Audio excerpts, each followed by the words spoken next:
I'll have to go to a graveyard to visit my daughter. Put flowers on her grave. Something that I never wanted. Something I never wanted. I never imagined in a million years that I would have to bury my child. This is the story of Donasia Holloway. On May 22, 2021, a 22-year-old woman sat locked inside her silver Lexus in a Walterboro, South Carolina apartment complex. She had just returned from a beach vacation. She was parked strategically next to a police cruiser. The officer who owned that cruiser lived in the building directly in front of her. She pulled out her phone and opened Snapchat. She began recording. The video showed a man approaching her vehicle. A man she had dated. A man she had left 4 months earlier after he assaulted her. A man who was legally prohibited from being anywhere near her. A man who had ignored that court order and followed her home. She typed a message over the video. Followed me to my app and I saw him behind me and locked myself in the car. I have asked him multiple times to leave me alone, trying not to be fed, but this has to stop. She posted the video at 10:05 p.m. 7 minutes later, she was dead. The man in the video was Justin Cole Carroll, 21 years old. At age 17, he had attempted to murder 5 people in a drive-by shooting. He served 3 years in prison and was released in 2020. Within months, he was arrested for assaulting Donasia. A judge ordered him to stay away from her. But the judge also granted him bond. Carroll was free. Donasia was trying to avoid him. The police cruiser sat 3 feet from her car door.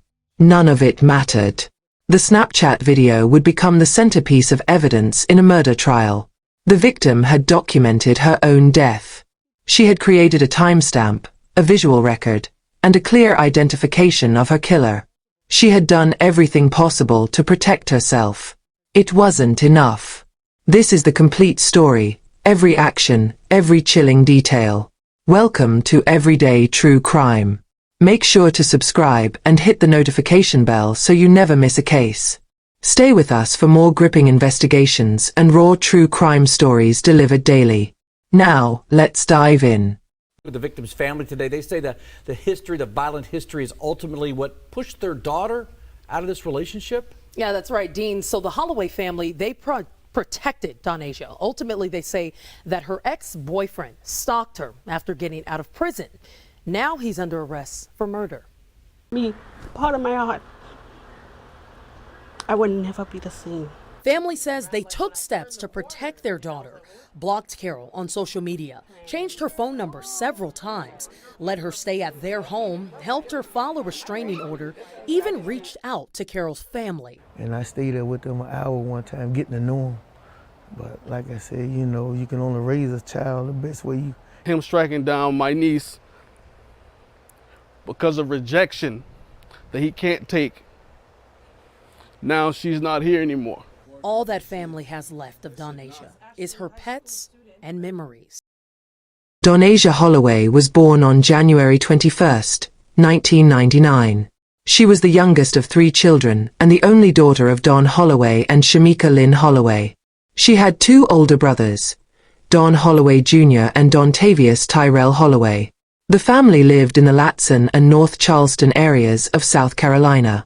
Donasia grew up in a close-knit family with an extensive network of relatives. Her grandparents included Christina Coakley, Luther Coakley, Berta Coakley, and Barbara Young. Her uncle, William Coakley, would later become a vocal advocate after her death.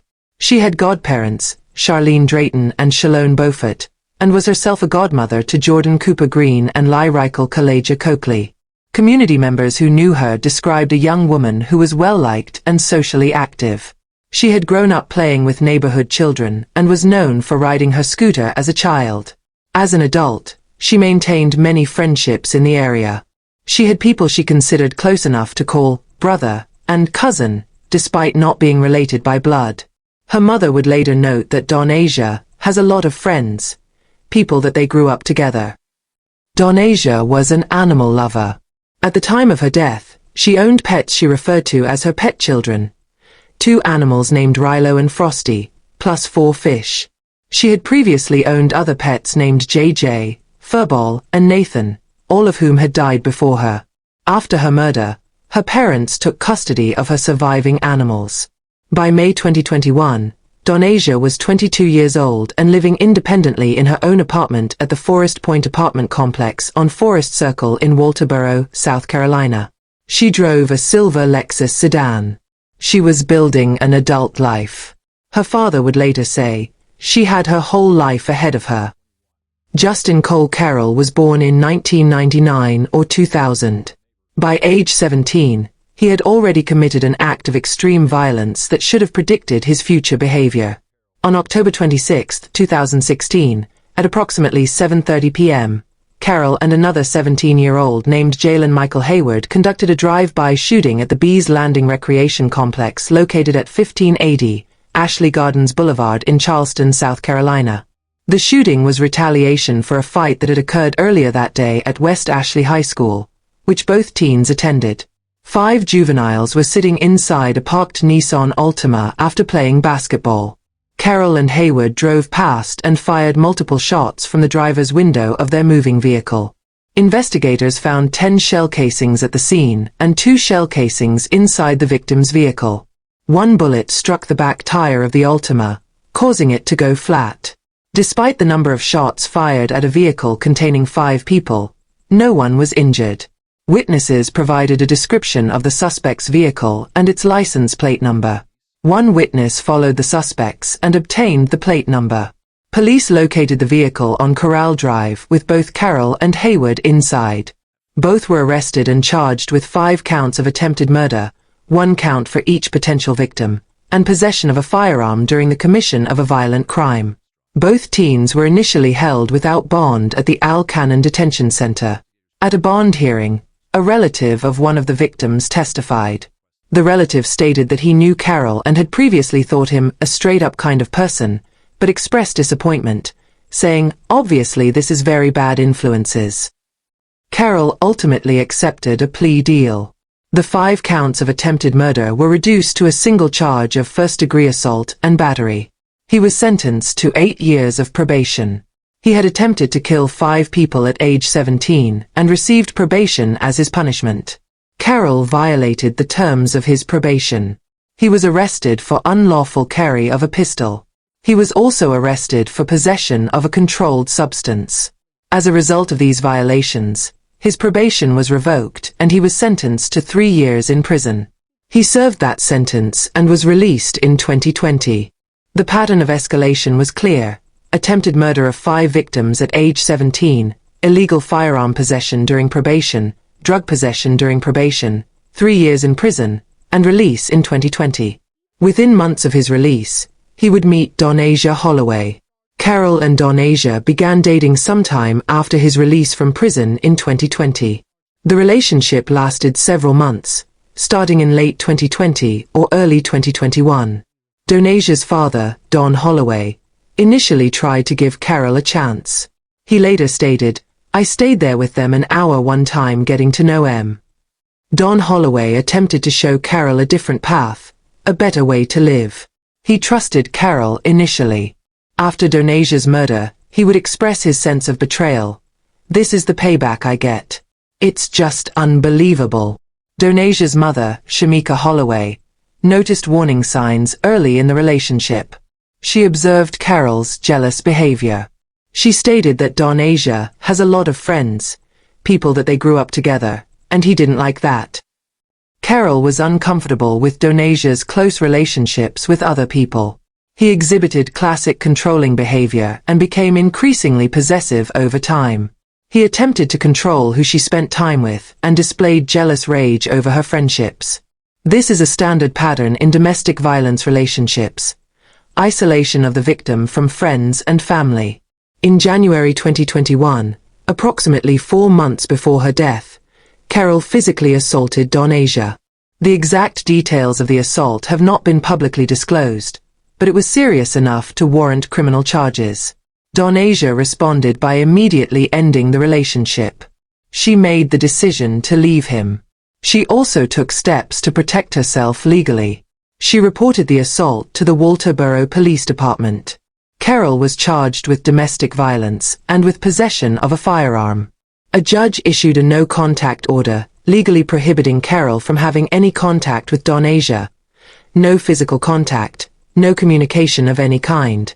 The order was similar to a restraining order or protective order. Violation of the order carried legal consequences. But the judge also made another decision. Carol was allowed to post bond and be released while awaiting trial on the domestic violence charge. This decision was made despite Carol's extensive violent criminal history. At age 17, he had attempted to murder 5 people in a drive-by shooting. He had been given probation for that crime and had violated probation by illegally possessing a firearm and possessing controlled substances. He had served 3 years in prison for those probation violations and had been released in 2020. Only about 1 year before the January 2021 assault on Donasia. He now faced a domestic violence charge that included a firearm component, and he was subject to a no-contact order. Despite all of these factors indicating that Carol posed a high risk to Donasia and to the community, he was released on bond. He was free to move about. The no-contact order relied entirely on an honor system. There was no GPS monitoring to track his movements. There was no enforcement mechanism to ensure he stayed away from Donasia. There were no consequences for violations until after the violation had already occurred. Between January 2021, when Donasia ended the relationship, and May 22, 2021, when she was murdered, Carol stalked her. He refused to accept that the relationship was over. He monitored Donasia's movements. He knew her schedule.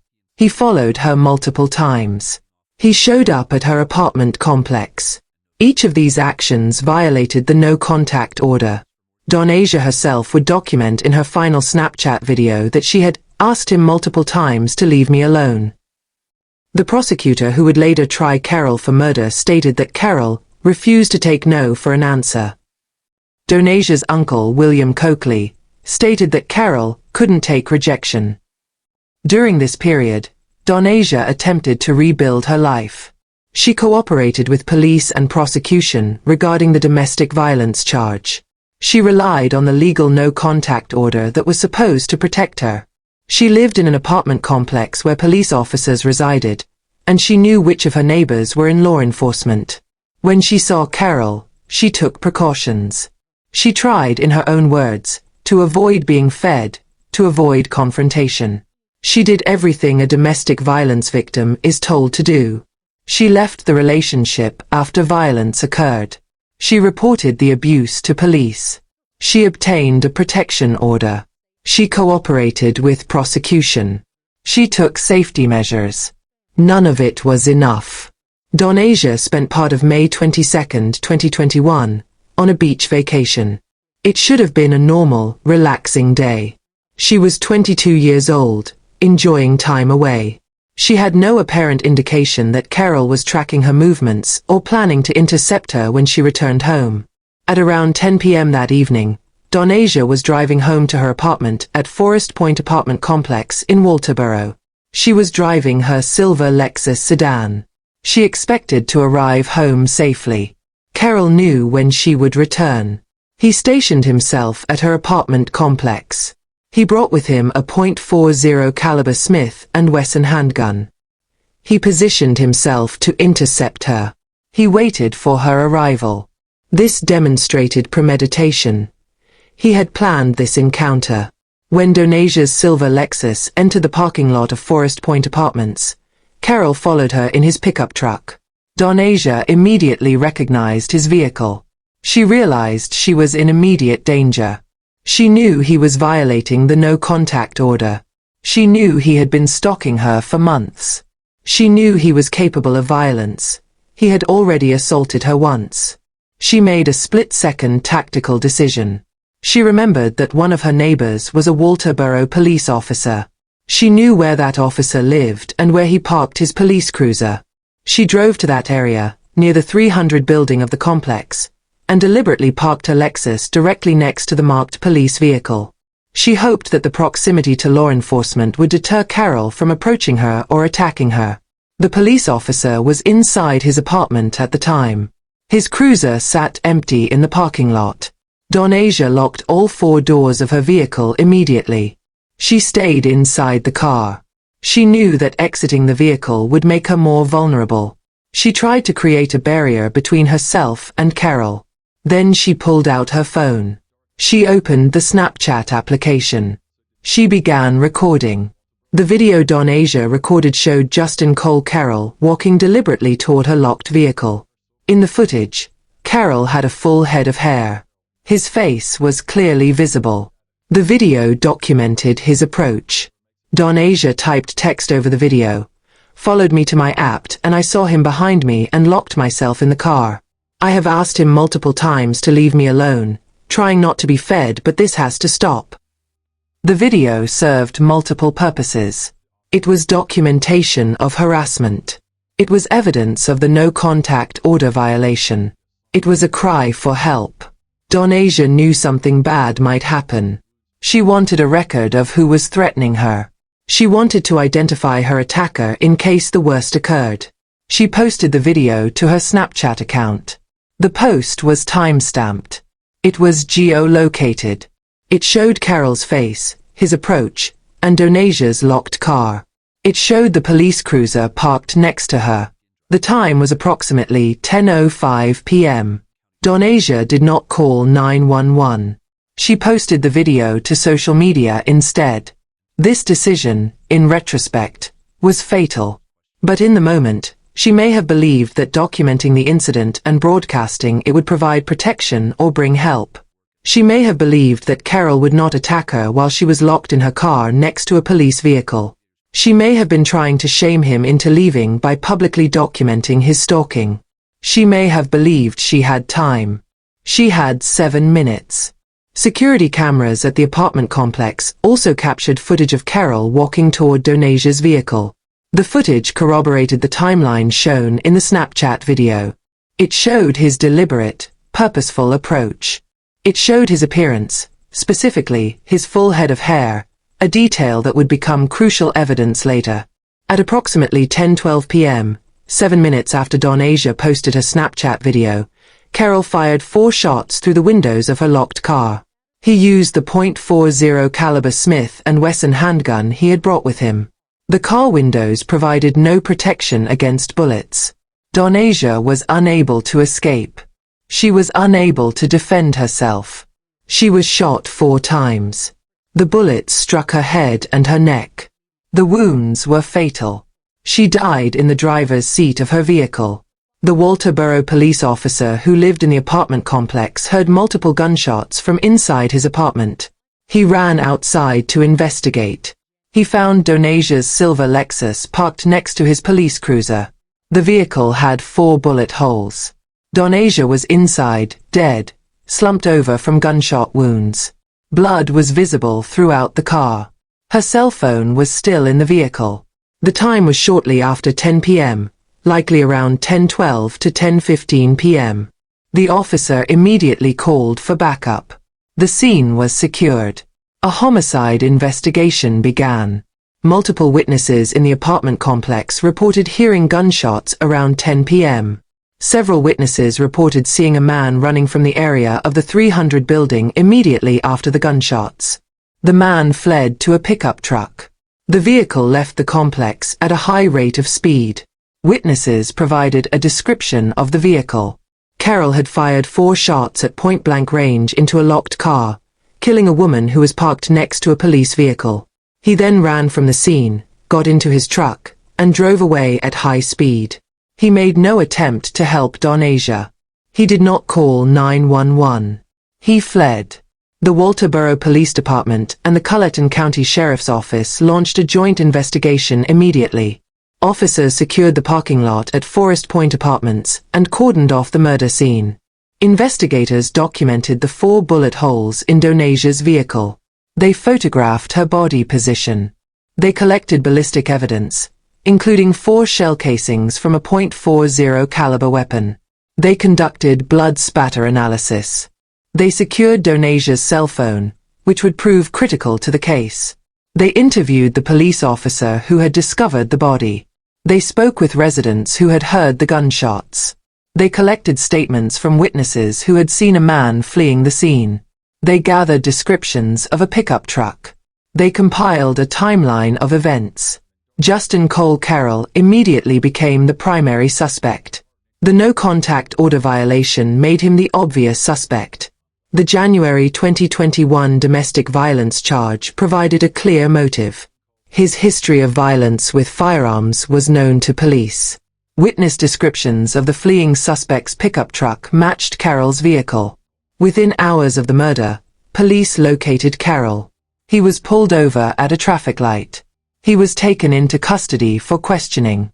During the initial interview, Carroll initially agreed to speak with investigators. He claimed he had been in Charleston that evening, approximately 50 miles away from Walterboro.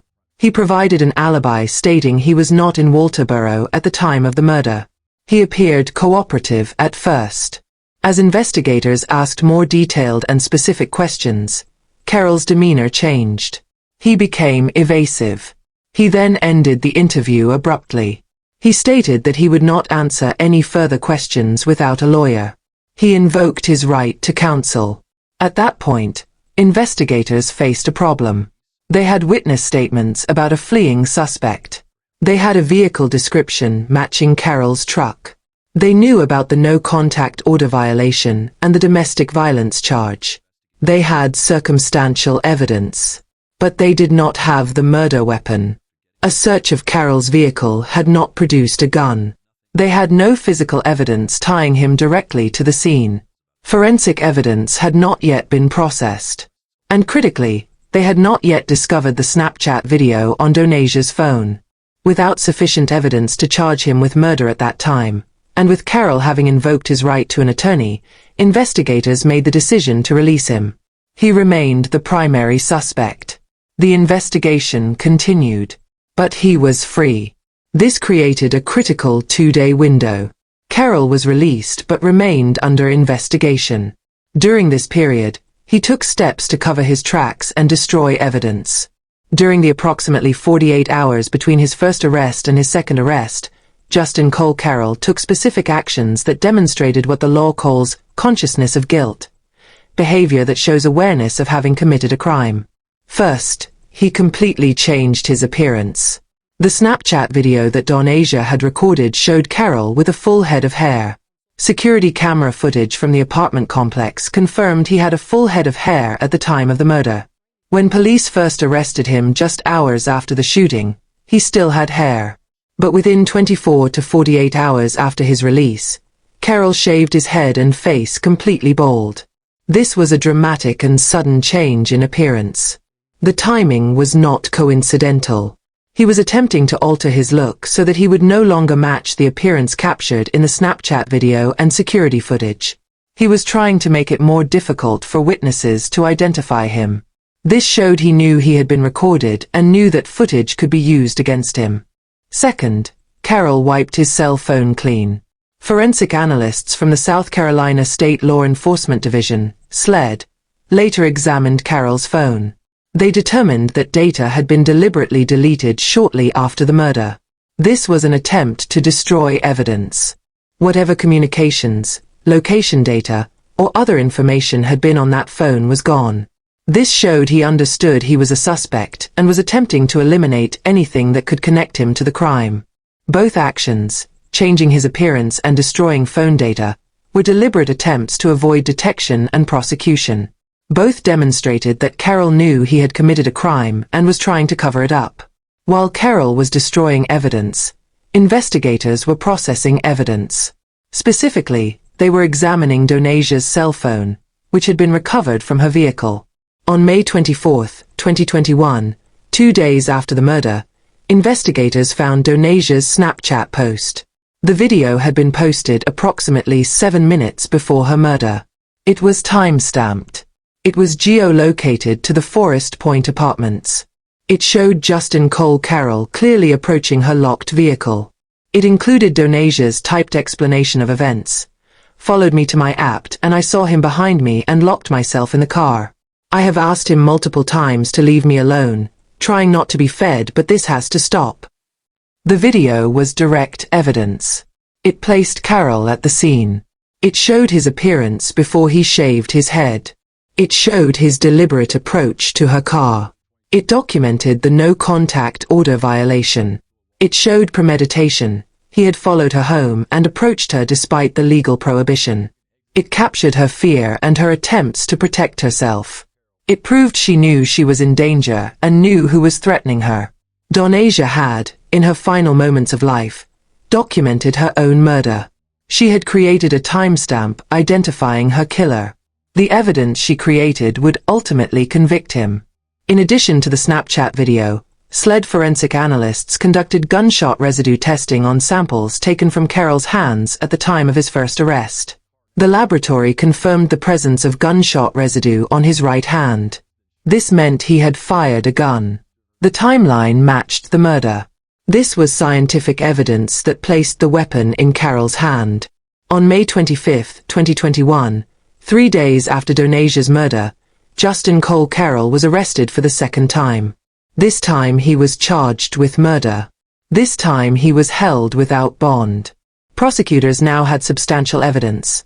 The Snapchat video showing Carroll at the scene, gunshot residue on his hands proving he fired a weapon, his wiped cell phone showing consciousness of guilt, his changed appearance showing consciousness of guilt, witness testimony about a fleeing suspect, security camera footage corroborating the Snapchat timeline, ballistic evidence from the scene, the victim's cell phone with the video intact, and Carroll's history of violence and his active domestic violence charge against the same victim. The case was assigned to the 14th Circuit Solicitor's Office. The lead prosecutor was Hunter Swanson, who was a member of both the Special Victims Unit, which handles domestic violence cases, and the Career Criminal Unit, which handles violent offenders. Carroll fit both categories. Carroll was held in jail for nearly 3 years awaiting trial. His trial began in April 2024. The trial took place in Colleton County General Sessions Court. Circuit Court Judge Robert Bonds presided. The trial lasted 3 days.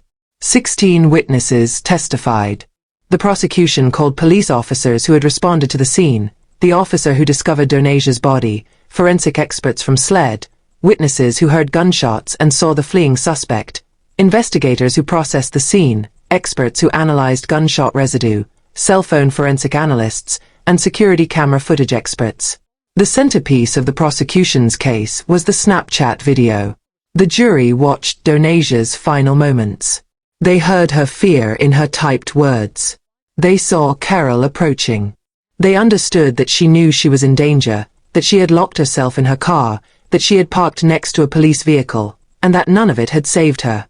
The video was time-stamped 7 minutes before her death. It was the most powerful piece of evidence in the trial.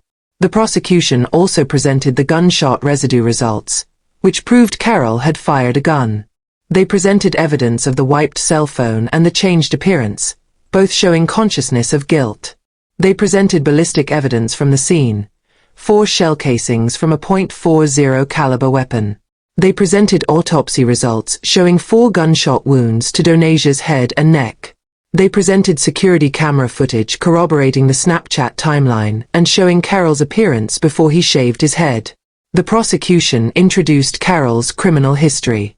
The jury learned about the 2016 drive-by shooting when Carroll, at age 17, had attempted to murder 5 people. They learned about his probation violations. They learned about the January 2021 domestic violence charge. They learned about the no-contact order he had violated by following Donasia home. Prosecutor Hunter Swanson argued, Donasia tried to end this toxic relationship. She tried to protect herself from her ex-boyfriend's jealous rage. Justin Carroll refused to take no for an answer. He ignored a no-contact order, stalked her and killed her. The prosecution emphasized that Carroll had lain in wait for Donasia, had brought a gun, had followed her, and had shot her despite her attempts to survive. The defense had limited options. The evidence was overwhelming. The Snapchat video was irrefutable. The gunshot residue was damning. The changed appearance was suspicious. Carroll had no viable alibi. Witness testimony was consistent. There was no credible alternative explanation for the evidence. On April 24, 2024, The jury returned a verdict of guilty. Justin Cole Carroll was convicted of murdering Donasia Alexis Holloway. On the same day as the verdict, April 24, 2024, Judge Robert Bonds sentenced Justin Cole Carroll to 60 years in prison. The judge considered multiple factors: Carroll's prior violent felony conviction for the 2016 attempted murder, his probation violations, his domestic violence history, his violation of a court order, the premeditation demonstrated by lying in wait with a weapon, his use of a firearm, the lack of any remorse, and the age of the victim, who was only 22 years old. Carroll was 24 years old at sentencing. If he serves the full 60-year sentence, he will be 84 years old at release. This is effectively a life sentence. He will spend his entire adult life incarcerated. The pattern of violence that began at age 17 has ended. He will not have the opportunity to harm anyone else. Donasia's father, Don Holloway, stated after the verdict, "I still can't believe it because she had her whole life ahead of her. You want to see your kids grow and he took that away from us. I think he got what he deserved. Justice was served. It brought a lot of closure to the family." Her mother, Shamika Holloway, stated, "We will miss her so much. She was our world. She was our only daughter, and he took that from us. We have a life sentence of heartache and pain that we will carry for the rest of our life." Don Holloway also said, "I'll have to go to a graveyard to visit my daughter and put flowers on her grave. Something that I never wanted. I never imagined in a million years that I would have to bury my child. It's hard. It's unthinkable. I can't."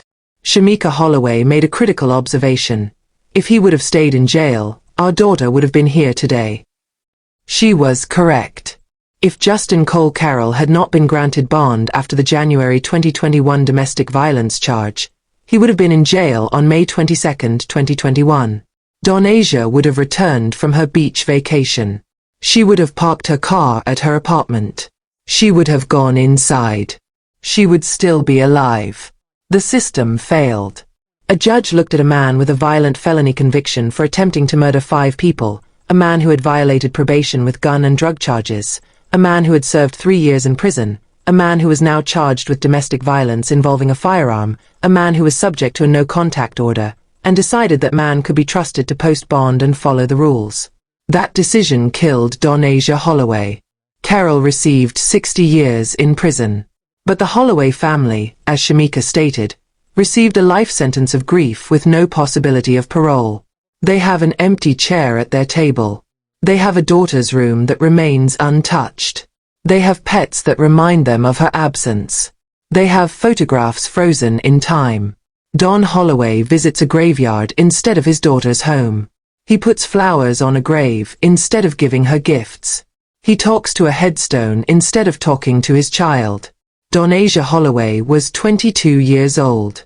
She did everything right. She left her abuser. She reported the violence. She obtained a protection order. She cooperated with authorities. She took safety precautions. She documented the stalking.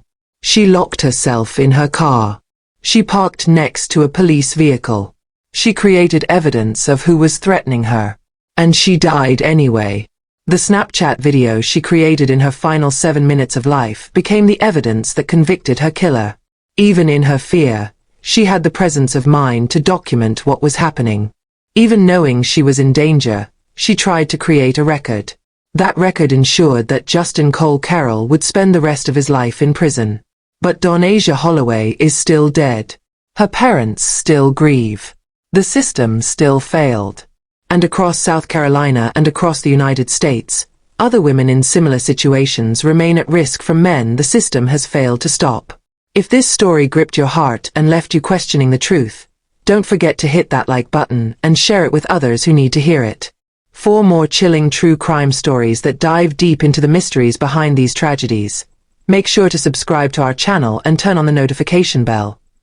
You won't want to miss our latest updates, investigations, and thought-provoking discussions. Thank you for being part of this journey with us as we uncover the truth and seek justice. Together, we can make a difference. Stay safe, stay aware, and we'll see you in the next one.